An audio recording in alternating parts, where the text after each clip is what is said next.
number you have dialed is not available at present. Please leave your message after the beep. There are places you don't realize you've entered until you've already been there too long.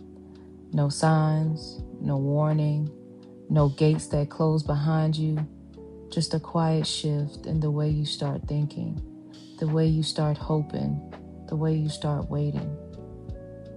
And the worst part is, it never feels like a place at first. It feels like love. But it isn't. Not really. It's the city of waiting.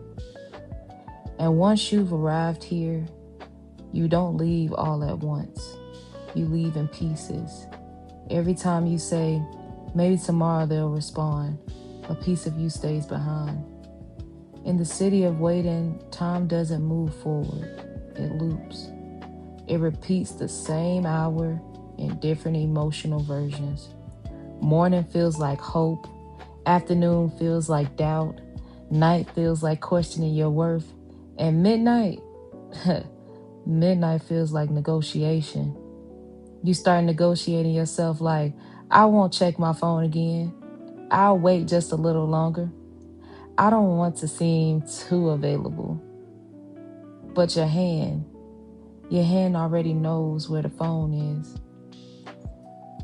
You see, in this city, people don't walk.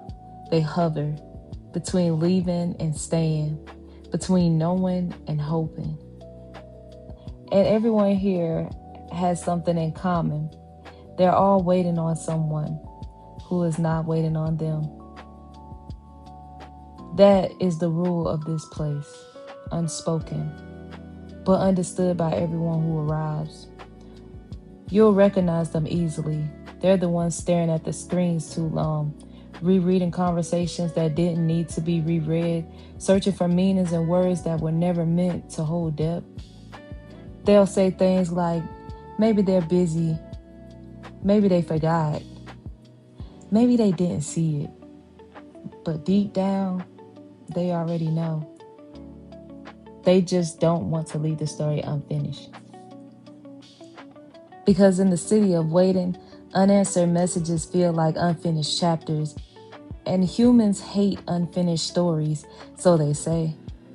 Because the city of waiting, unanswered messages feel like unfinished chapters, and humans hate unfinished stories, so they stay. They stay in almost replies.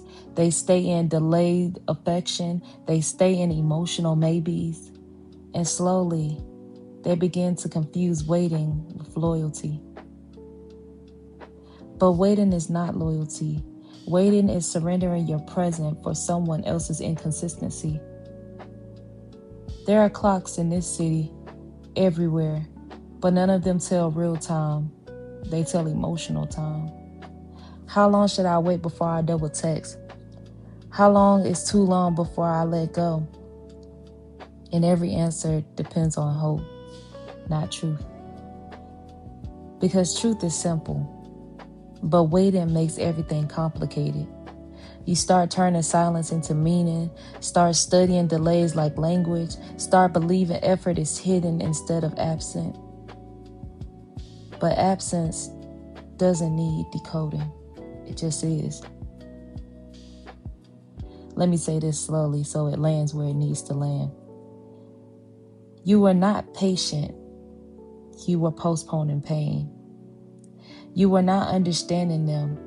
You were explaining away inconsistency. You were not being chosen. You were waiting to be.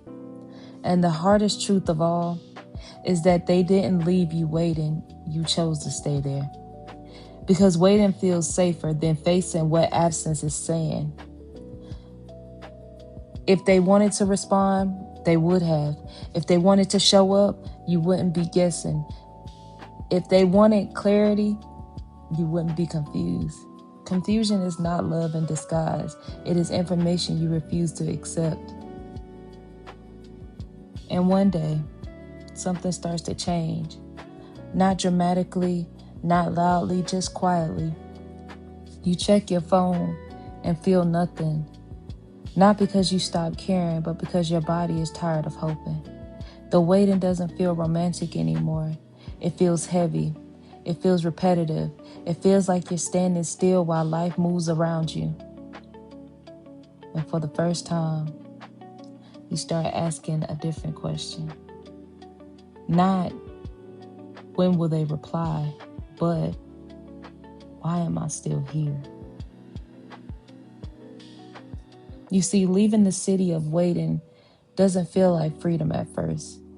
It feels like withdrawal, like silence where noise used to live, because waiting becomes a habit, a rhythm, a familiar ache, but you still take the step, even when it feels unfamiliar, even when it feels empty, even when parts of you still looks back. And maybe that's where healing really is. Not getting answers, not getting closure, not getting them back, but finally stopping the wait. Because peace doesn't arrive when they respond. It arrives when you stop expecting them to. This is D&D After Hours, where we silence the noise, we feel the truth, and heal your soul.